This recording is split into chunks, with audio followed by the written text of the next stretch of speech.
You are officially in the loop.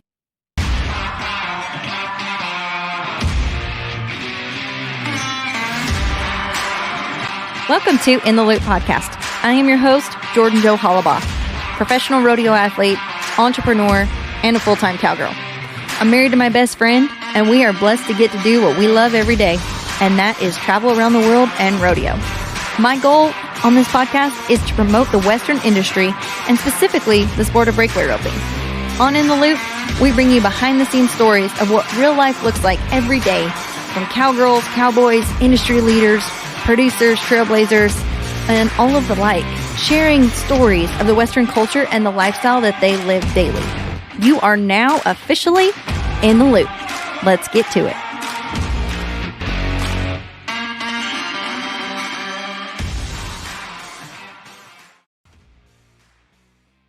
Okay, guys, so today we are here with Cody Ohl, go-around champion, 20-time NFR qualifier, 6 gold buckles, 3 average wins, 4 Cheyenne titles, all-around title, you name it, this guy's won it. And I'm just excited to have him here today. I'm with my husband, Raymond Hollabaugh. He's co-hosting. And really, Cody, we just want to talk about, your career and your highlights. And honestly, I think you were one of the best, if not the best, at what you do, and how that can shed a little bit of light on the breakaway roping world. Sure. That's kind of where I'm at right now is, I have my own daughter, competing in breakaway. So, I'm all in, I got a great job training horses and got a great boss, but, evening times is kind of my time and, get to watch a lot of great breakaway on the Cowboy Channel and slow-mo it and break it down and see who's doing what and why and how and, shoot messages here and there and get other people's ideas. And, like I tell them, I said, I'm not being the arrogant one and doing all this stuff. It was handed down to all of us. I just put my own twist on it, and it worked for me and it worked for the guys that invented it. So, I got girls coming to me now, and I mainly just do tune-ups and sharpening skills. I don't have time to start from beginners. It just takes too much of my time with having a job. Well, I know through the years, watching you getting to compete against you and everything, even from the time you were a kid, and I remember when you were living in that apartment at Roy's, you roped so good then, but through the years, just everything kept stepping up, and you were always great throughout the year at the regular rodeos, but it seemed like when it came NFR time, you were even on a different level. And that's what I'd like for you to talk about is some of that stuff, like that today. When you got to the Thomas and Mack, did you look at things different mentally, or the way that you had done things throughout the year, or did you prepare the same? How did you go about, taking it from the regular long grind of qualifying to when you got there? For one, we had just enough break and, I just tried to stay sharp. I didn't, I just feel like people overthink it.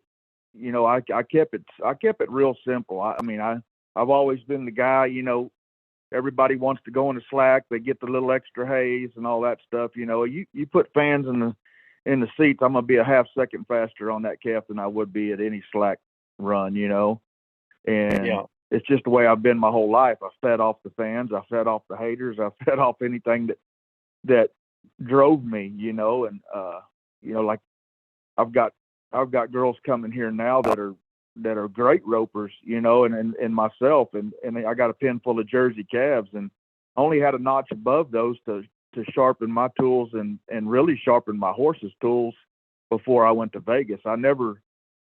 When I got to Vegas, my horse thought he was the greatest horse in the world. He knew he could catch 1-2 swings right there. He wasn't sore. My confidence wasn't down running a bunch of hard running cattle and getting bad goes. I knew I was going to get good goes. So why do I want to practice on trying to, really grind and really get sore and really start doing things a little wrong and getting my horse's confidence was the whole deal, So now I'm processing it with these girls, to get their horses right, just running these nice calves. They get off the muscle a little bit. They're going to be more flat. They're going to be more level leaving across there through your delivery. What ranked girls don't understand is if their horse is getting them, they're costing them money. They're costing them championships. If their horse is not giving them 100%, it's taken away from you being super sharp, and you're already roped great. You don't have to take that throw every time in the practice pen. I got girls coming now that they see that shot at 2 swings, and they don't have to take that shot now because they feel it. It's kind of gives you that feeling like, wow, there it is. That's the one I've been looking for, and that's the one I've been, going through this process here to get to that shot without having to take it, without getting my horse tight. Then I can pick my horse up an extra 2 swings, rope a sharp neck, do that 5 or 6 times, and put it away. Yeah. Well, and talk a little bit about, I want to circle around. You're talking about 2 different things I want to break down here. Is the horse's confidence and then your roper's confidence too. So talk a little bit about both of those, and in your opinion, how the horsemanship plays in such a vital part. One thing that as I'm a breakaway roper and I look back or just look forward to what we're doing right now, the horse is such a vital part in what we do. Being in the barrier is such a vital part, and being able to take that shot. But first, you got to have it. So talk a little bit about where you think the horsemanship is, and then the roper ability comes with it. Yeah, sure. And just roping these great calves is what gets your horse's mind right and dialed in, and getting him broke to the pen, and you being in the perfect position, leaving every time, where you learn to lock in behind that swell, stay up, stay square, have that tip down, and be with your horse. A lot of these girls want to sit, and a lot of them team roped, so they kind of want to have a little, straight up style. Their core is just too straight instead of kind of breaking over and being with that horse and running with that horse and guiding him, and not, a lot of people want to really get high and pick them up and step them to the right or step them to the left, or I'm 100% about crossing over at the score line. What these girls don't get that are teaching this crap, y'all rope 90% of the time wore out tie down calves. So what are they going to do when you cross over? They're going to lower their head just like they do. They're going to cruise off to the right, and your horse is going to the left. So, it's not going to work, And, these junior ropings and stuff are all great that everybody's putting on.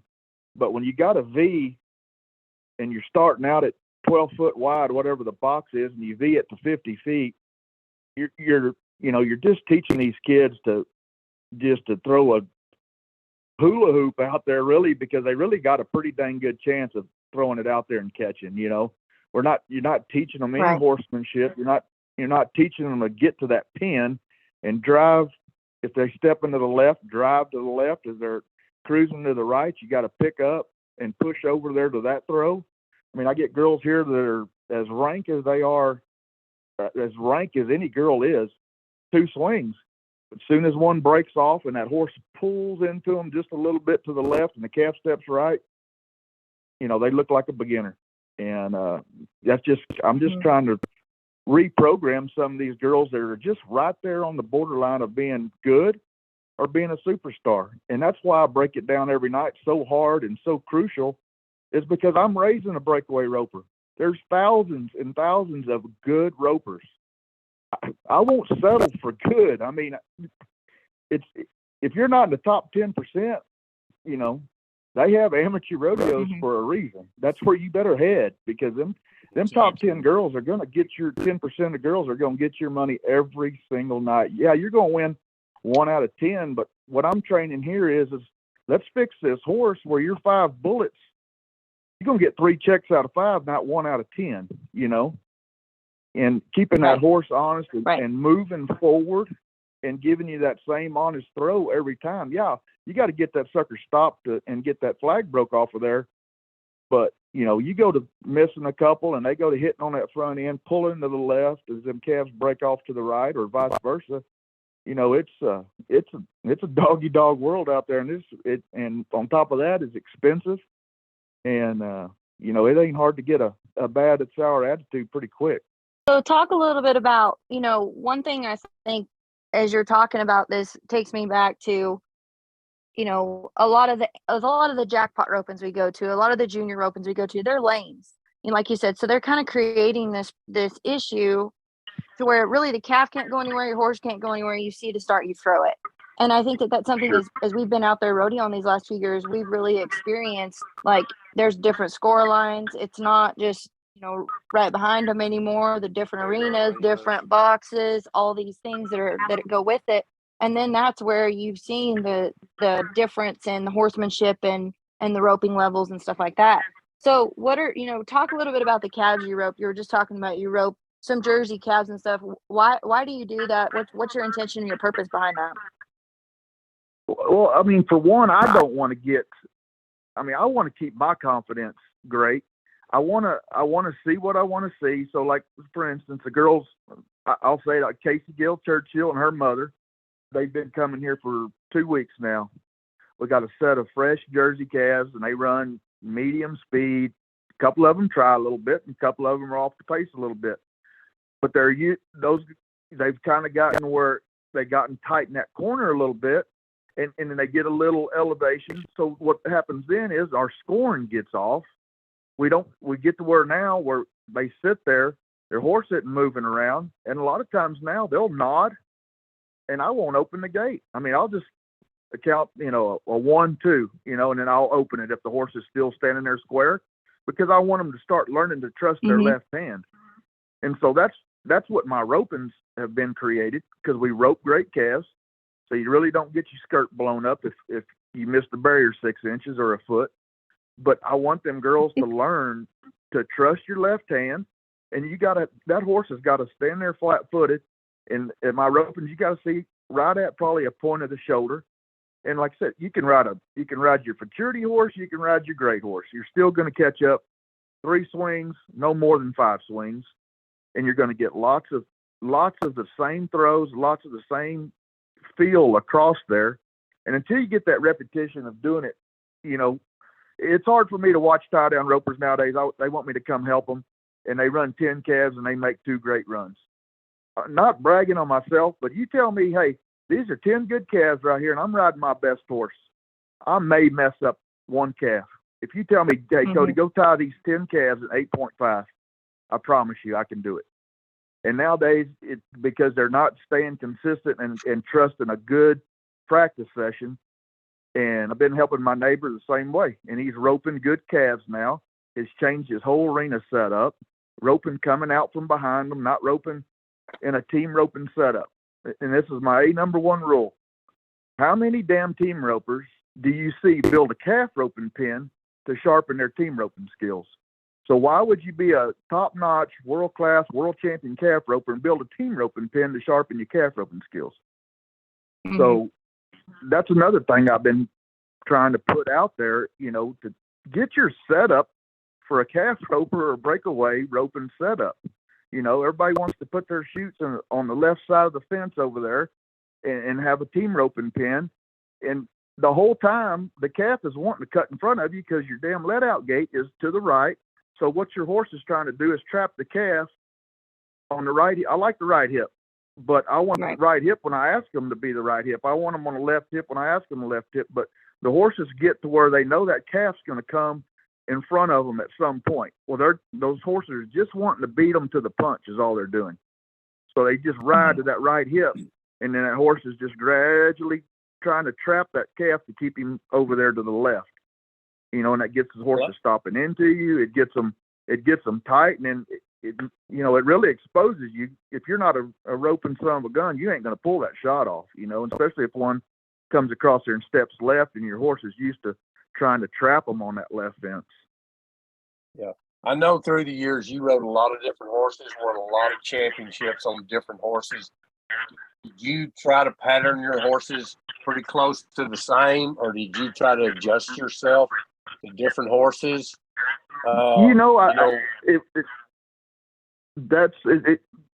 Everybody asks me daily, you know, what's the best horse you rode?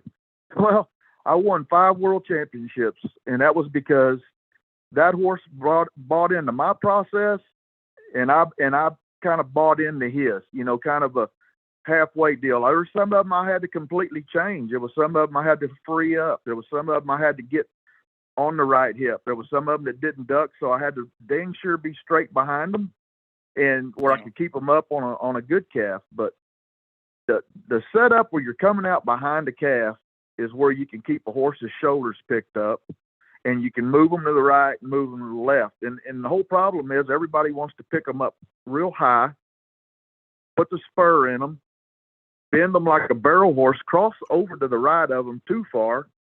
And then when you go too far, you've got to let them go back to throw your rope. And everybody wants to throw their rope and get off at the same time. So you're defeating the purpose of picking them up, moving them over.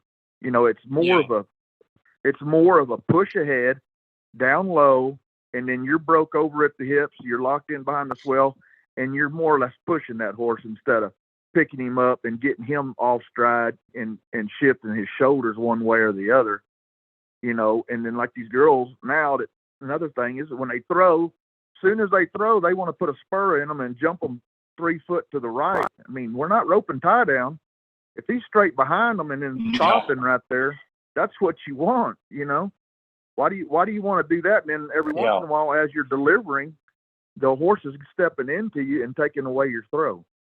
What do you think in the box situation, from the way you did it to the way these girls are doing it? What do you think, from holding the horn to cocking your rope in there? What is your viewpoint of that? I mean, I'm a Larry D fan. She's the greatest. She's the greatest of all time. Like I post this every now and again. It's not to step on anybody's toes. It's nothing. That's what works for her. Her style works for her. You've got to, the same deal I'm talking about. I take mine and I put a little twist. I put a little twist to her. I put a little twist to her. I put a little twist of whoever else. It's, I'm going to use this rope because Larry D uses this rope. I'm going to use this rope because Jackie uses that rope. What they don't get is the greats can beat your ass with an extension cord.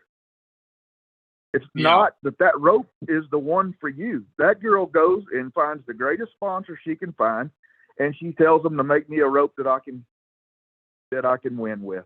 Okay, without any tip weight, and you're trying to become great, you've got to find that rope that's going to do a lot of the work for you. Those ropes, I'm not, like I said, it's not about a rope company. It's not about this, not about that. To learn how to do it correct from the get-go, you've got to have a rope that'll do some of the work for you. And, it's all about finding that perfect mix. It's not, I'm using this rope because so-and-so uses it. Well, you're not so-and-so and you'll never be so-and-so. Yeah. So we got to find something to get you to where she's at, but it's not going to be this rope, and it ain't going to be a few other things that's floating around out there, Well, and one thing, just sitting here listening to you, and we've talked about rope and, on and off of here, but you've perfected it, and all the greats. There's a sacrifice that goes into being a champion, being a world champion, being any kind of champion, having that mindset. But one thing I think that is consecutive throughout is that everybody has their own style, and they know how, how Cody ropes. Sure. World champions know how world champions rope, whatever. But you've broke it down to a precision to where, it's not just like, hey, you got to back in there, see this, and make your run. It's like you've broke it down to the smallest increment of increments. And so, as you're talking to these breakaway ropers and stuff, how has that been received of, because I think that's a whole new mindset. I think that's a whole new level. And I've said this many times, I think we were rookies, but essentially we've never had to think at this level. And now you're seeing that. So we're here grinding it out, or I feel like I am. So talk a little bit about that, and just really knowing and working on and focusing on your style and how you perfected that. Sure. I message some girls that are great, and I personally tell them, hey, I'm not if you tell me to shut up, I'm doing it this way, and I think my way's best. Hey, you tell me that. But I'm processing this. I watch Larry D. I watch her horsemanship. What people were messaging me, why do you post all this stuff training horses? People are going to copy this, and that. I said, let me tell you something. They cannot copy the feel of my hands. They can't copy the feel of pushing one a step further just by moving your ass cheek one way or the other, or pushing your quad muscle through one swell harder each way. Larry D breaks it down all the time, easing up to those dummies or coming out of the box. To gain that feel, you are a great roper. I mean, I'm not worried about anybody copying anything I do, because it's all in my mind. It's all in the feel of your hands, your body movement, your body posture. What they don't get is girls like Larry D sitting straight up with their rope kind of behind them. They forget the greats of how much core strength they have.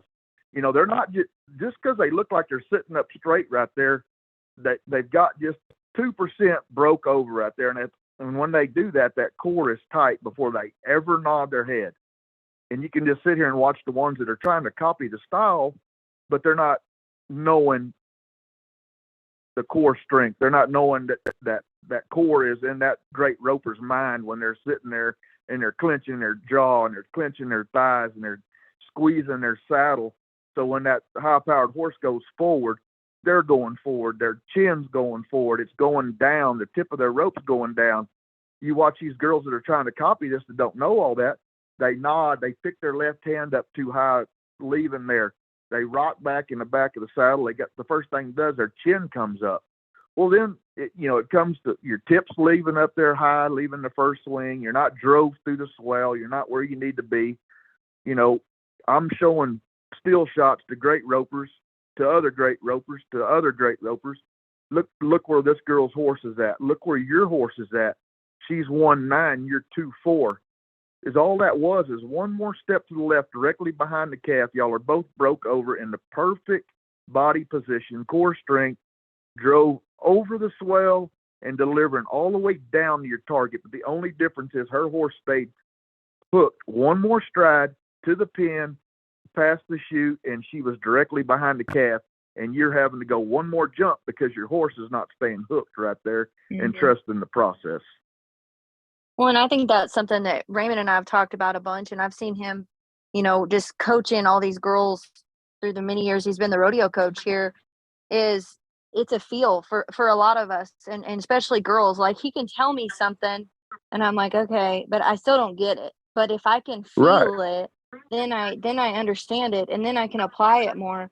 But one thing that, I've watched your videos over and over again, because I think for me in my rope, and the way you leave the box, or the way you left the box coming over the chute, I felt like you had one of the most accurate shots consecutively over and over and over again, especially at the NFR.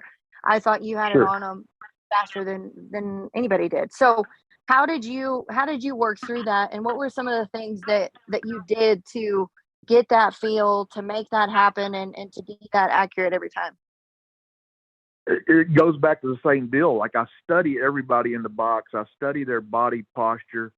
What people don't get is, like, Saylor, my daughter, she's always, when she was a little bit younger, she would say, like, Dad, you just won around, you tied a calf in 6-7. What are you mad about? Like, you look like you're the maddest person in the world when you throw your hands up.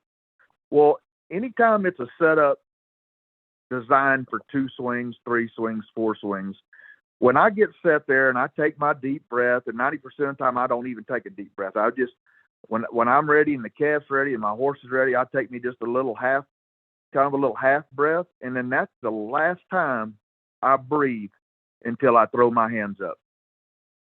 When I back in there and everything's perfect, I take my little breath, and then from that point, from my jaw muscles to my neck muscles to my pec muscles to my core, my lower stomach, through my quads into the inside of my knees, I'm squeezing the saddle.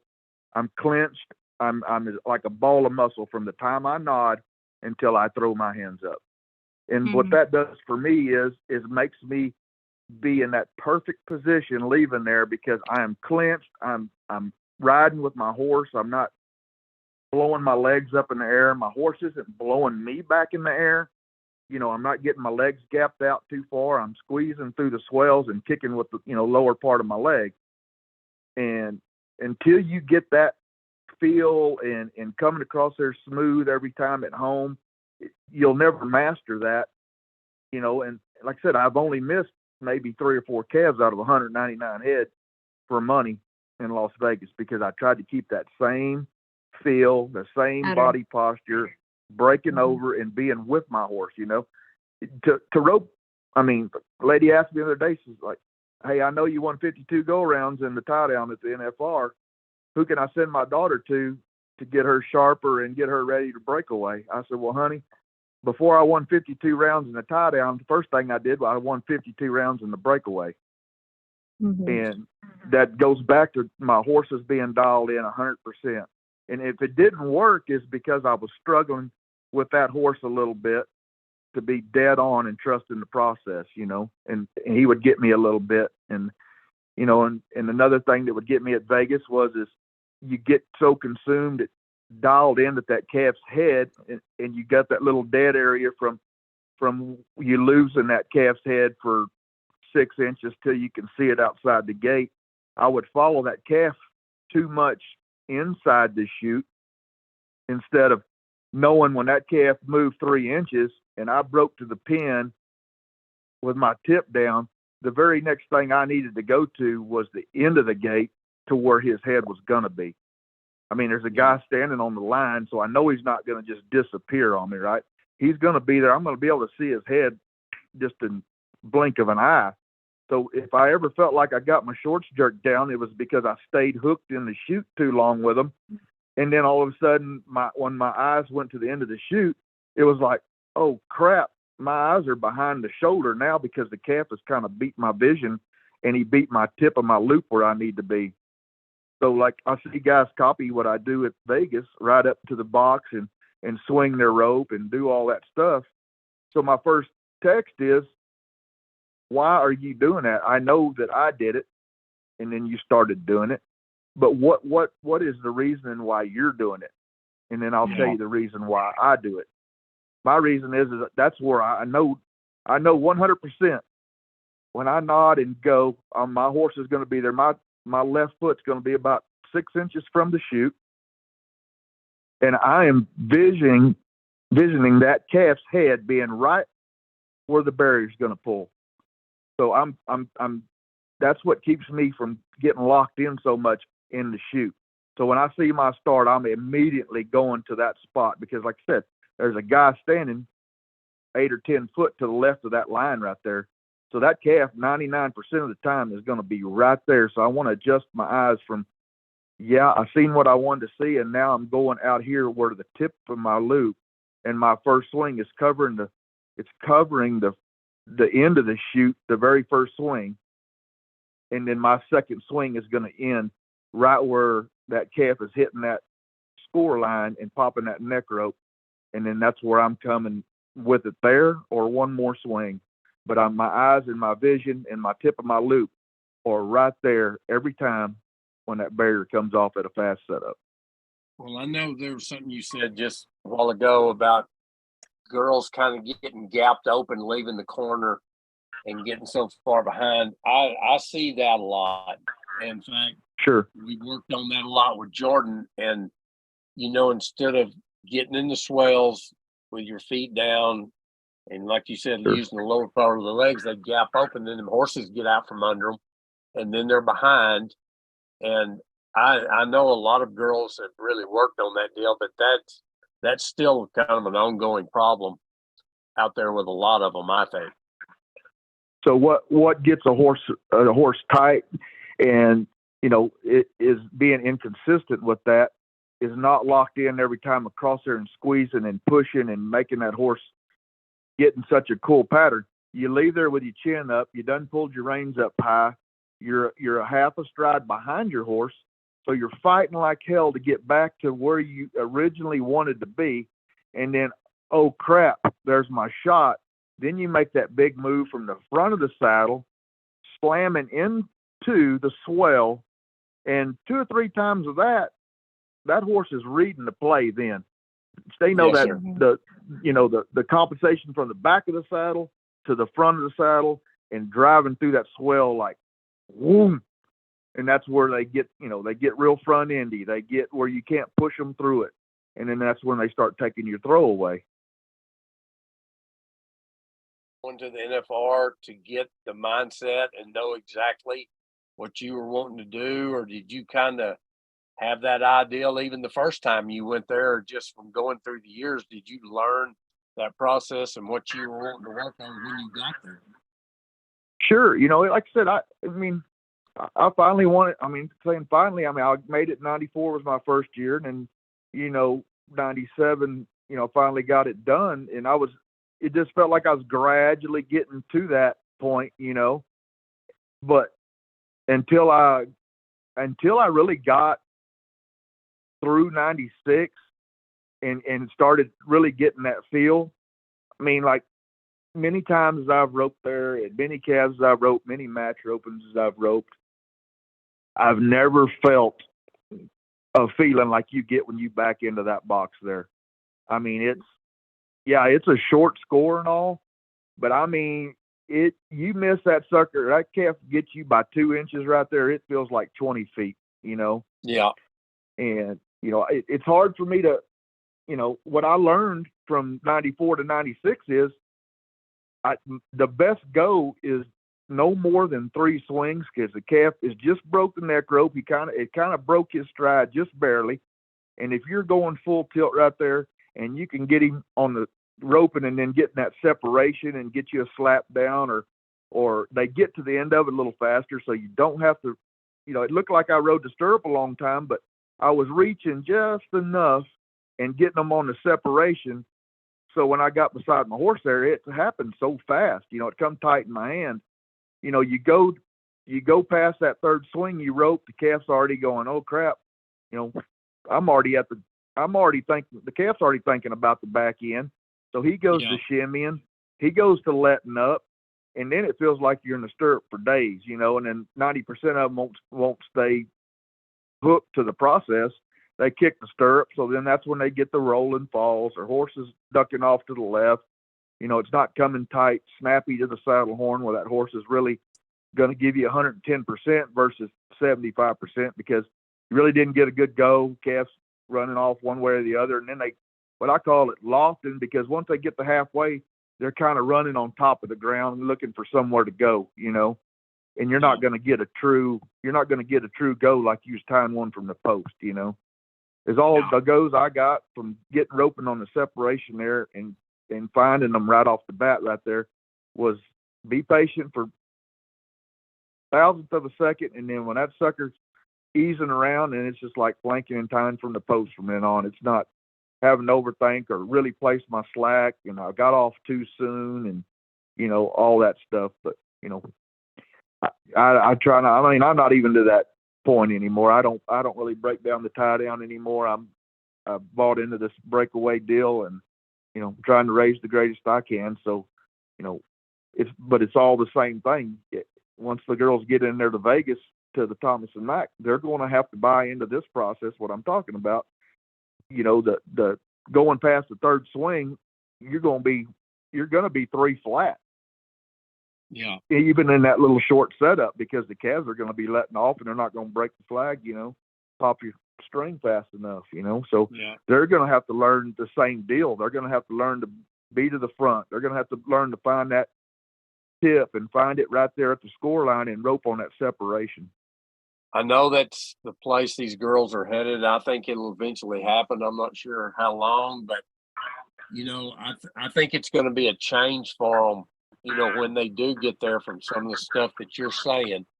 And if you were going to give any of these girls any advice about the way to prepare, or is there a certain way you would try to prepare going into that situation other, than what they're doing now, what advice would you give them?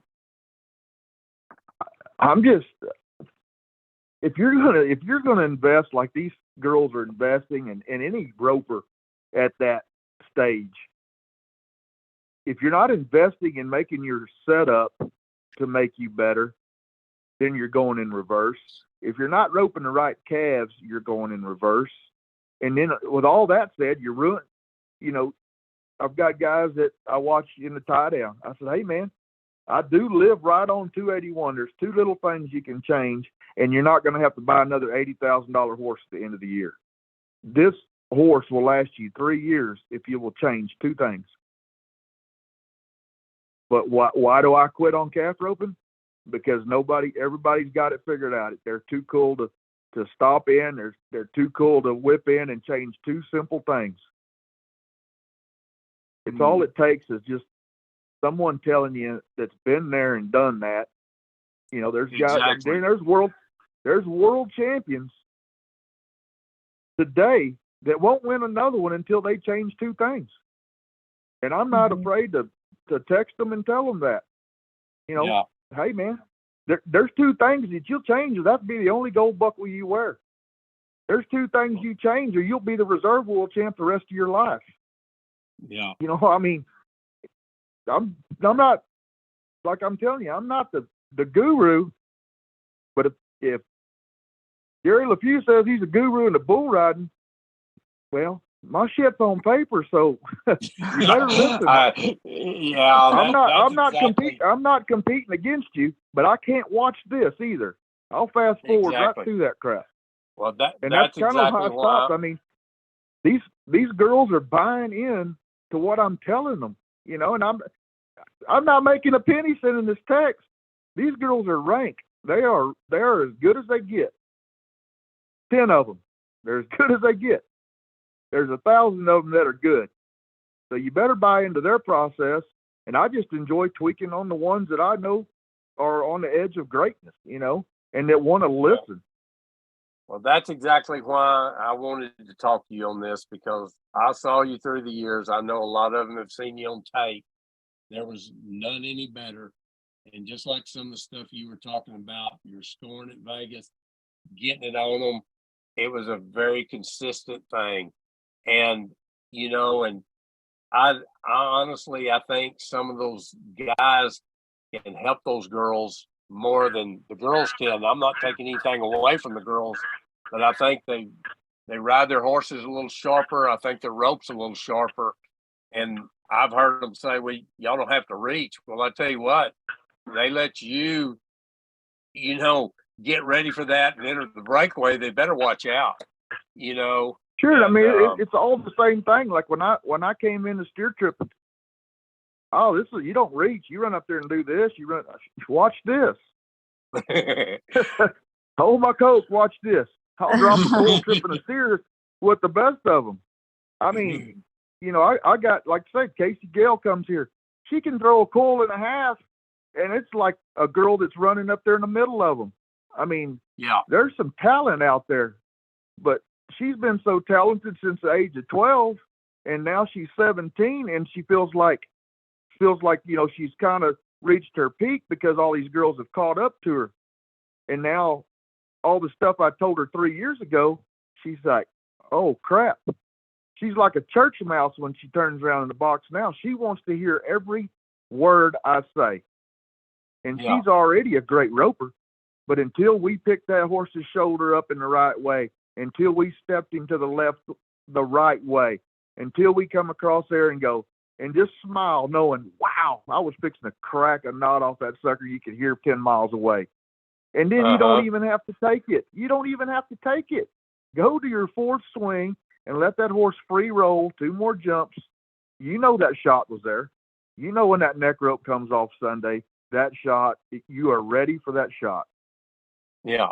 And, that until you start doing that, and that's my other deal is, if you rope rodeo calves every single run, you're going to be off balance 8 out of 10. You're going to try to make things work that, you're going to be forcing things. You're going to be out of whack a little bit. You're going to be throwing. Until you start trusting your left hand, let them calves drop, stay to the process. Broke over, core strength, drive through that swell, tip down, and get to where that is You ought not have. I don't even have to think about that anymore. I'm riding 2, 3, 4-year-old colts out of the box, and my first reaction is broke over, pushing through the swell. And if you're not teaching them that they need to go, even with that pressure to the swell, they've got to keep moving forward. The pressure to the swell don't mean slam on the brakes and throw you through the dashboard. The pressure of the swell comes from roping the sled, keeping that pressure on the swell the whole time, not going from the middle of the saddle. I'm fixing to throw, now I'm going to cram to the swell. Well, there you go.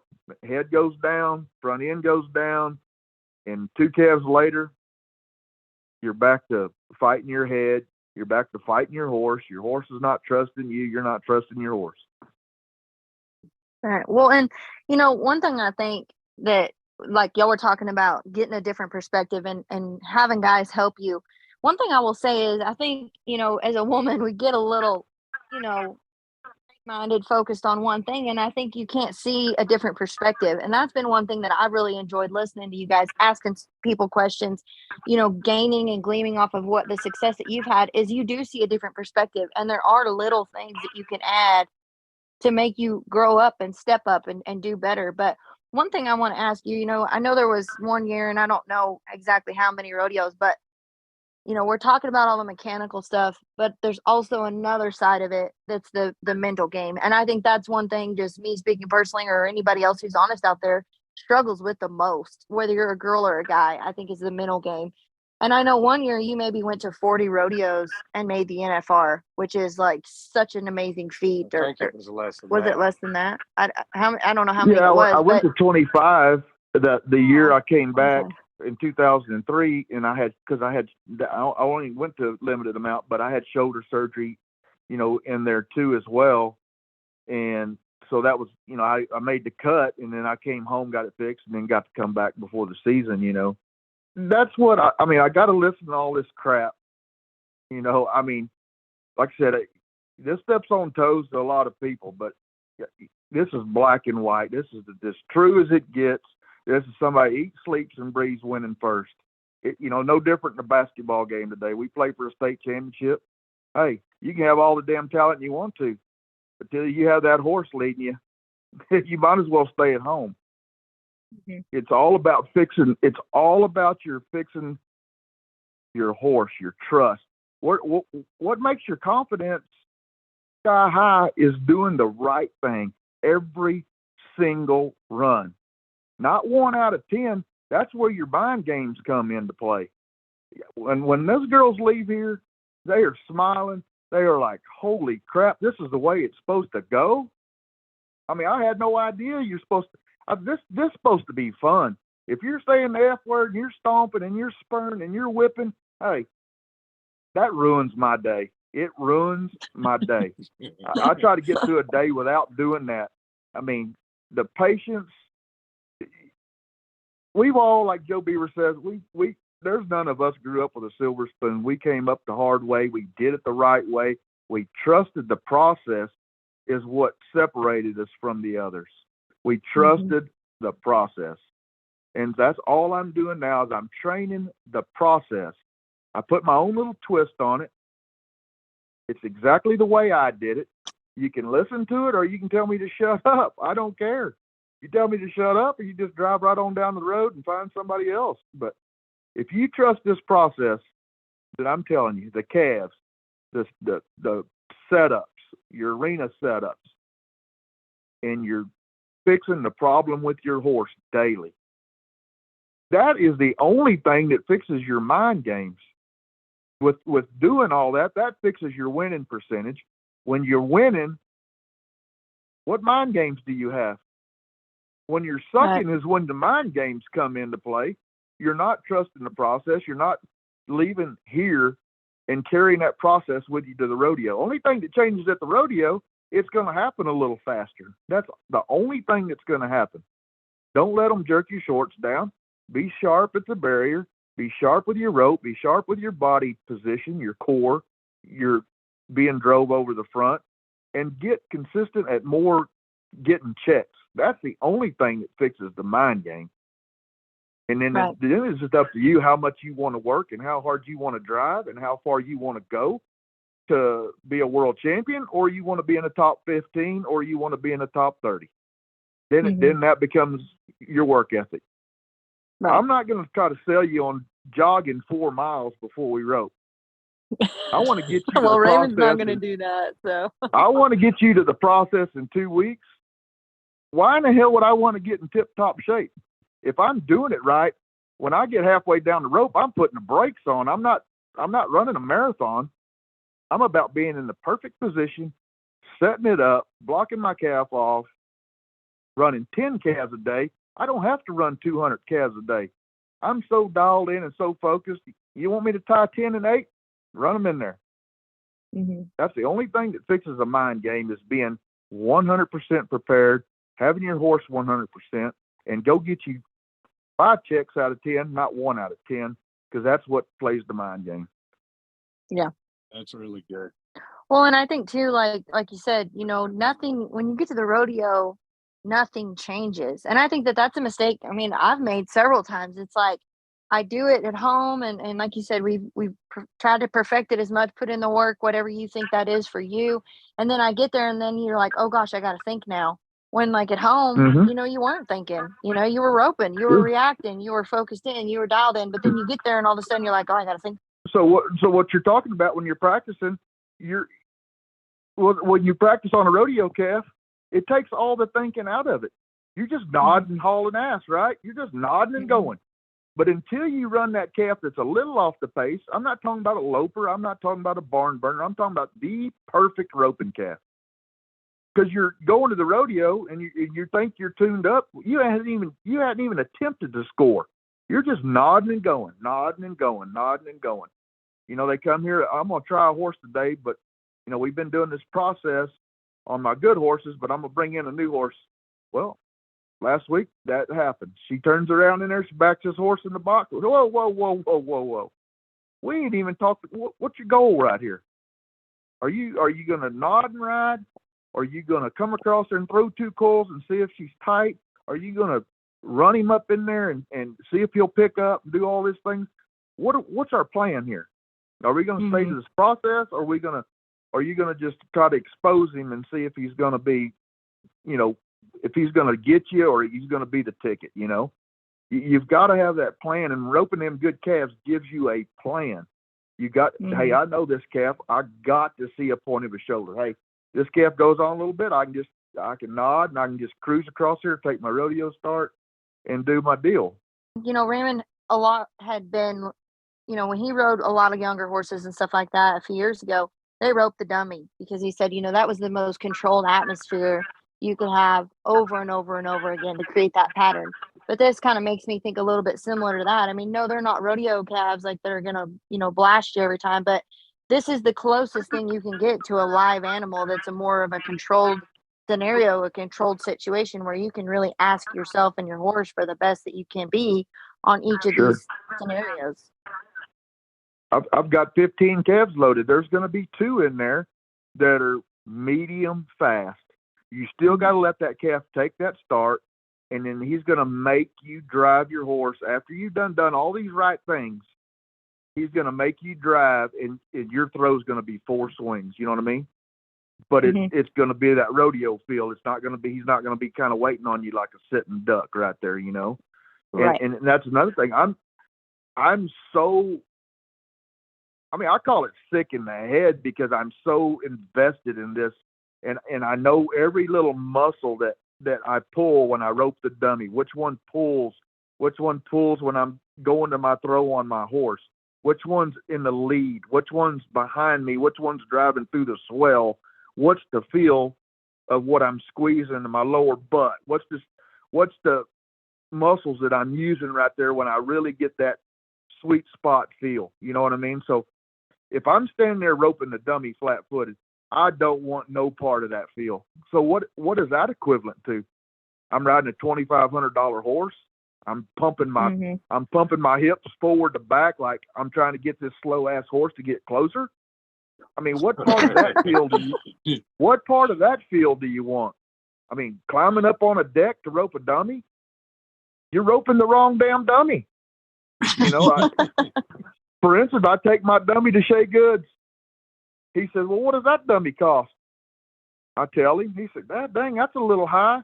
I said, well, how high is a dummy that don't work? Yeah. How many times you gonna rope that dummy that don't work? Yep. What does that thing cost? I know it didn't cost much cheaper than that thing.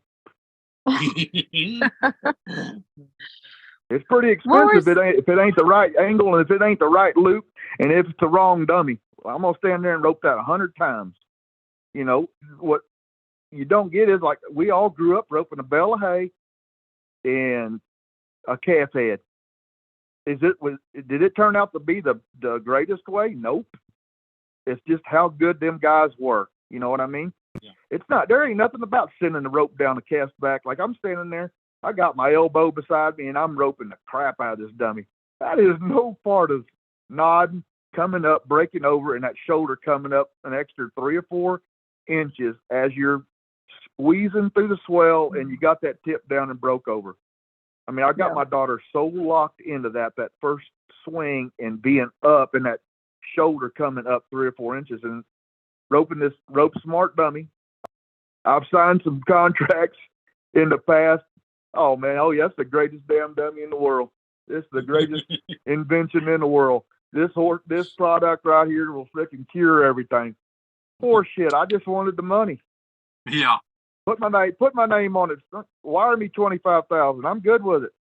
But I'm telling you, the products I'm endorsing now is stuff that works, stuff that I believe in. It took him 2 hours to convince me that this is the dummy. This is the technology. This is the perfect dummy to teach you, especially from the get-go. If you already don't have any bad habits and you're just learning, it's going to teach you the perfect angle. It's going to have you kind of breaking over your palm of your feet and getting your tip of your toes down. And it's going to get that shoulder coming up that first swing, and it's going to get the angle of your rope perfect. And if you don't do this correct, it will tell on you. You'll shoot that thing across there like you threw a boomerang over the top of it. Well, that's what the dummy we have that Raymond built. I never had roped it. Easy to stand on the right side of it, but like you're saying, with your elbow down, I mean, everybody can catch over there, and like you're saying, unless your dummy is designed to, call you out. But I'm telling you what, you better have a football helmet on if you step around and do something different, try to rope it, because it will come back fast. Yeah. And, I am a huge fan on stepping with my left foot. Until you're sick-minded about the exact muscle, exact hip muscle, exact quad muscle that you're pulling when you're driving to the perfect spot in your saddle, until you feel all of that, you'll never buy into why you step with your left foot. But as you're stepping with the left foot, you're with your, okay, so if I'm standing there and I'm pretending to be on my horse in the box, I nod my head, I'm pretending to drop my hand forward. I'm stepping with my right foot first. Why would I do that? I'm pretending I'm leaving my saddle horn to the left. I'm stepping to the right, and I'm getting over the front of the swell 2 foot. What the feeling feels like when you do it. So if you're wanting to get that first swing down and be sharp as you can possibly be, standing there with your rope cocked, your hand just like you have it, the reins in your hand, and you drop the hammer, you drop your left hand, and what you're naturally doing is, I'm in my mind visualizing my left hand going from where I'm standing square, say 6 or 8 inches to the left as it's going, and my hand down. That's equivalent to pushing my horse to the pin where I'm headed. So if I do that when I nod and I step with my right foot, I'm a foot away from my left hand. So I'm a foot away from the saddle horn doing that. So if I'm standing there and I do that same process and I step with my left foot, because my horse is stepping forward at an angle to the left to the pin. So if I'm stepping with my left foot and my left hand all in the same direction, my next step is going to be coming with my right foot, because that muscle, your hip flexor muscle, is tight when you step with your left. as you're coming to the right. And that's the feel you're going to get as you're driving through that right swell with your right foot. And then when I rope the dummy, I'm going to finish driving with my left foot as I'm getting the same feel as driving my horse and being with him and breaking over and stepping with my left foot, my left hand, and my chin down. So what feel do you get when you step with the right foot? There's no flex that you're getting that feel driving through that swell. You're stepping. First thing that happens is your right ass cheek is tucked up under you. So you're going to get the feel of naturally wanting to sit back in your delivery, and your chin's coming up.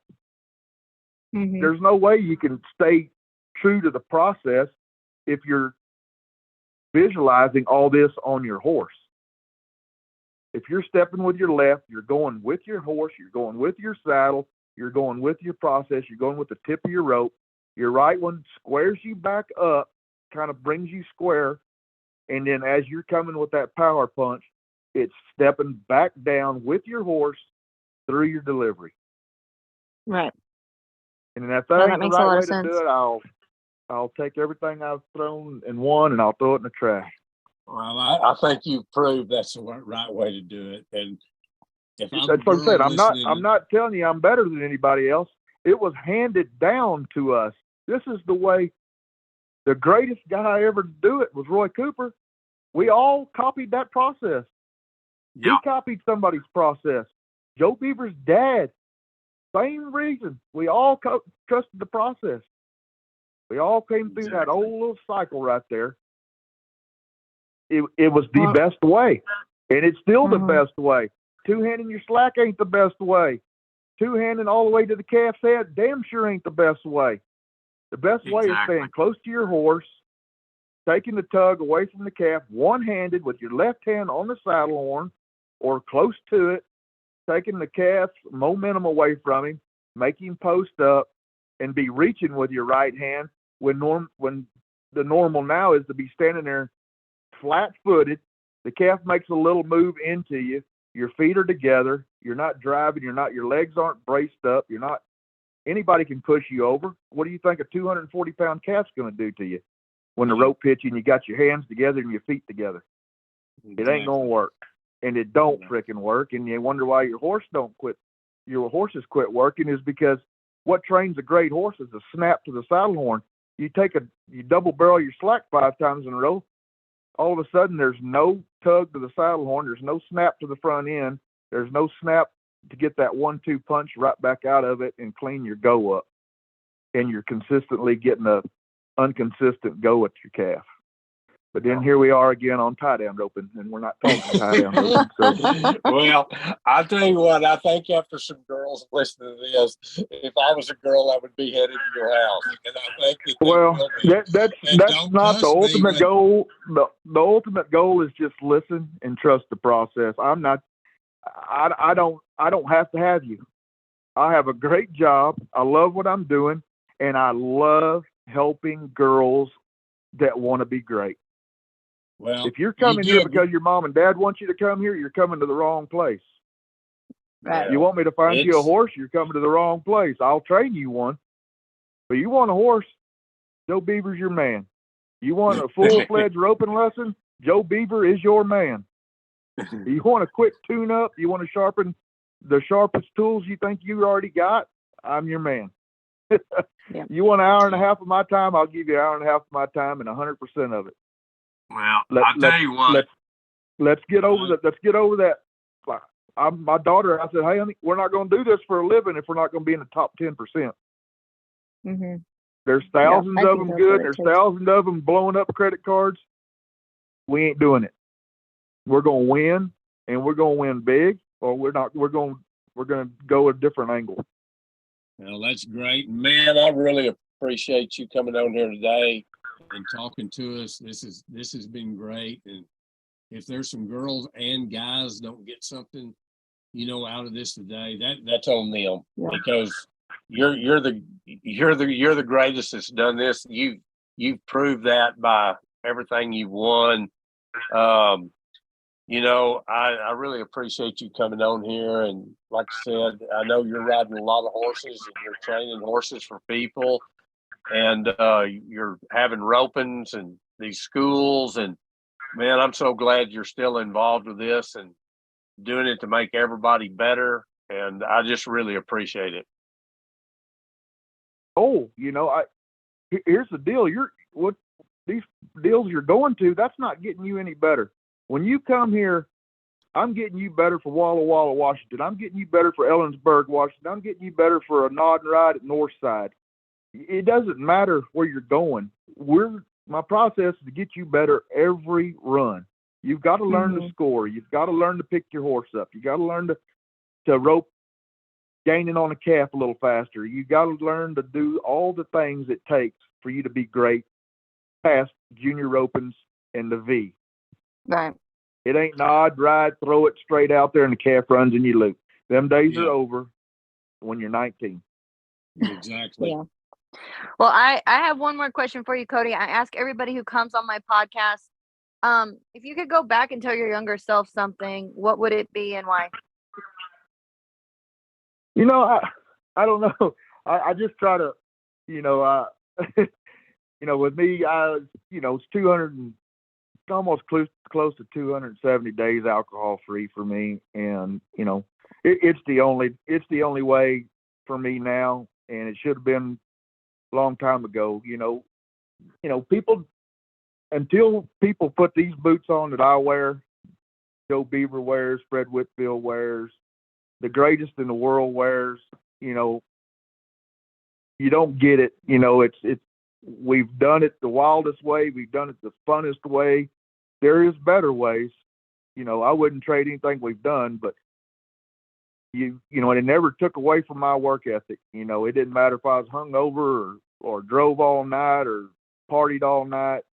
It never took away from my work ethic. I was going to run 100 a day. Didn't make a crap how I felt, but you got to keep that head on. You got to keep, you can get out there and get consumed and partying overcomes your winning pretty quick, and to me, it derailed my life.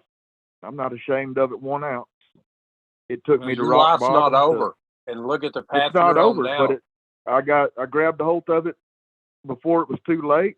God kept me here for a reason, kept me here for my kids, kept me here for my daughter's dreams. And, you got to do it right. You got to do it right. And, drinking, staying out all night ain't the way to do it. It was the funnest way to do it. I don't gonna say it's the greatest way to do it, but if you're wanting to go over the top, it's staying hooked to the process. It's staying dialed in. You can't go to 4 different guys and take all these ideas and think you're gonna wrap them up into one. You take one guy that's close, you think your style's closest to, and you stay hooked to that. You don't go, I've got kids that come here and then they go to Joe's and then they go to Marty Becker's and then they go to Trent Walls's and they go to Roy Cooper's. Man, when you come here, I don't want to tell you no more than 5 things, because if I tell you 6, you're going to forget one of them.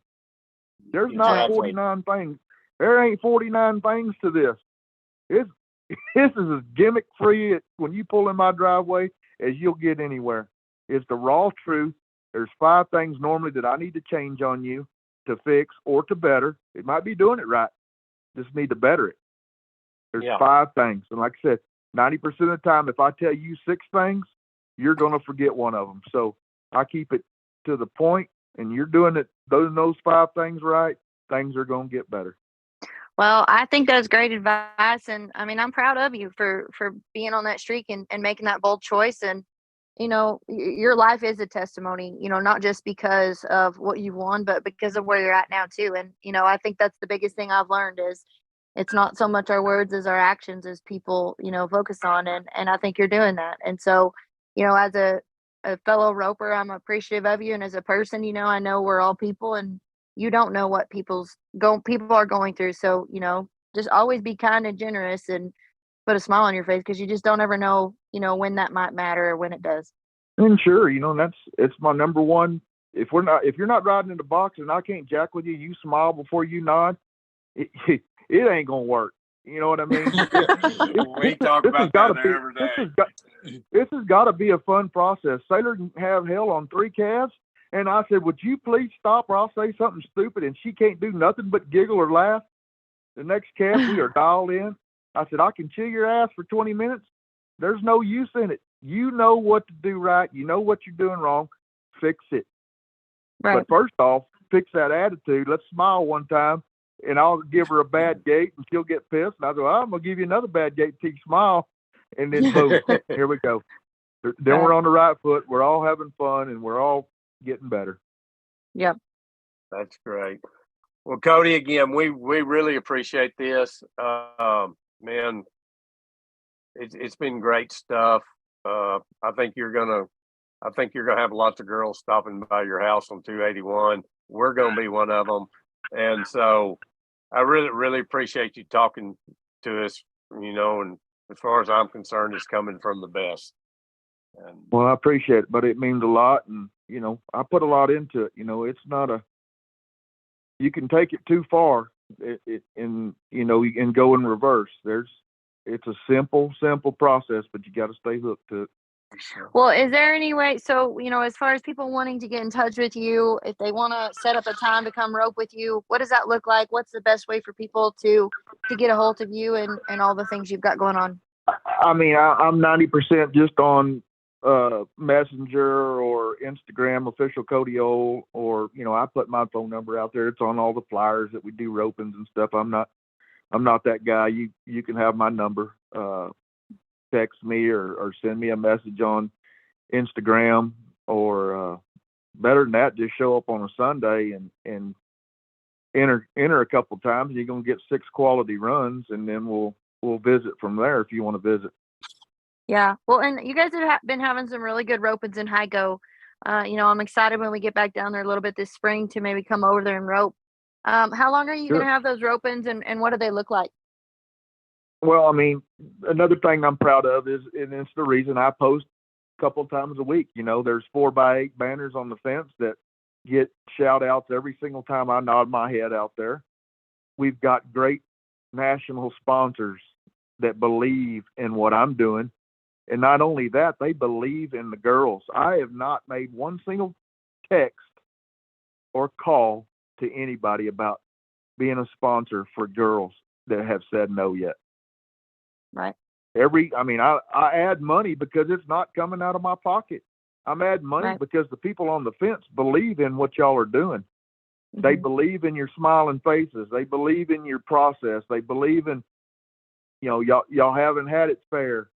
They want to see y'all do good, and they're giving back. They're putting money into I'm adding $2,500 every roping, adding money to every age group.